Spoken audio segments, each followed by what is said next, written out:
Sim. Bom dia, Camila. Bom dia, Brito. O que o desembargador analisará hoje em pedido de liminar é a requisito da prisão preventiva. O juiz de primeiro grau, ao decretar a prisão preventiva, ele fundamentou que há risco à garantia da ordem pública. Esse é um requisito legal que justifica a prisão preventiva. Porém, na fundamentação desse risco à garantia da ordem pública, ele aponta o clamor da sociedade, ou seja, o clamor da sociedade traz um risco à credibilidade da justiça e traz julgados nesse sentido. Ocorre que, antigamente, os tribunais entendiam dessa forma. Não é o que hoje se decide nos tribunais superiores. Inclusive, o próprio desembargador Canguçu já se manifestou que clamor público não justifica a prisão preventiva.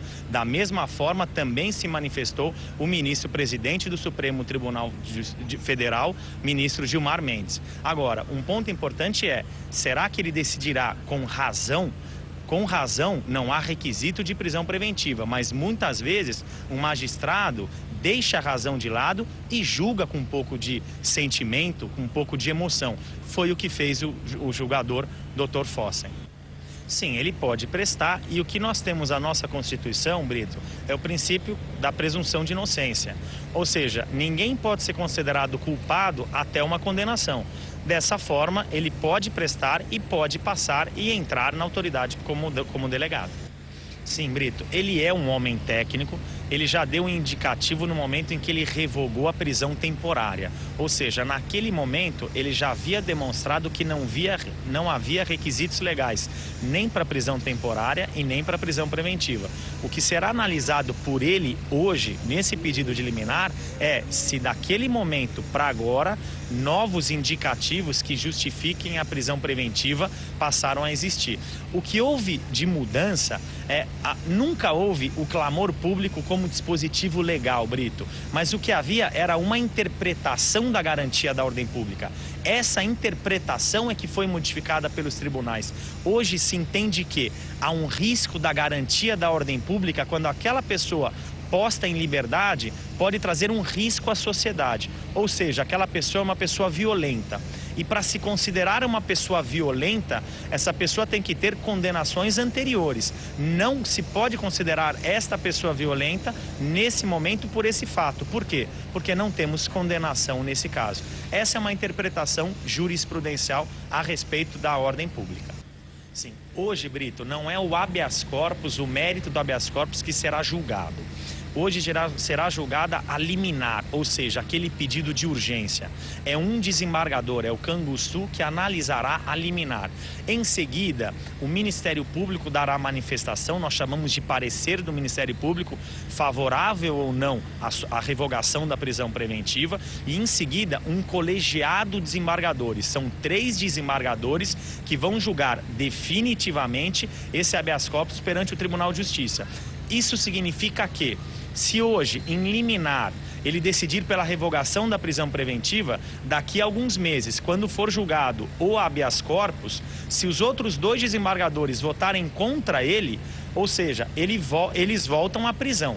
Então, aí sim nós vamos ter uma decisão definitiva e vice-versa. Mas vamos imaginar, respondendo a sua pergunta, que o Tribunal de Justiça revoga a prisão preventiva. No momento em que a prisão preventiva é revogada pelo Tribunal de Justiça, pelo Superior Tribunal de Justiça ou pelo Supremo Tribunal Federal, ali uma nova prisão preventiva só pode ser decretada com novos requisitos. Ou seja, se ele solto ameaça uma testemunha, nós passamos a ter um risco à aplicação da justiça, um dos dispositivos legais que justificam uma nova prisão preventiva. Brito, esse é um ponto importante e essa informação não é bem... essa informação não é bem dessa forma, tá? O nosso Código de Processo Penal, ele estabelece que os casos de réu preso, eles têm preferência, salvo os casos de interesse social. Ou seja, os casos de interesse social, eles também têm preferência. Ou seja, eles presos ou eles soltos, sem dúvida nenhuma, o Poder Judiciário, pela comoção social, pelo interesse social para com o caso, deve analisar esse caso com preferência. Agora, o que vai levar o caso a se arrastar por alguns anos são medidas legais que a defesa pode entrar ou não. Ou seja, temos agora uma instrução. os acusados serão ouvidos, as testemunhas de acusação e as testemunhas de defesa. Em seguida, após as alegações finais, o juiz se manifesta ou não pela sentença de pronúncia. No momento em que ele manda para a júri, a defesa tem um direito legal de recorrer, entrar com recurso em sentido estrito.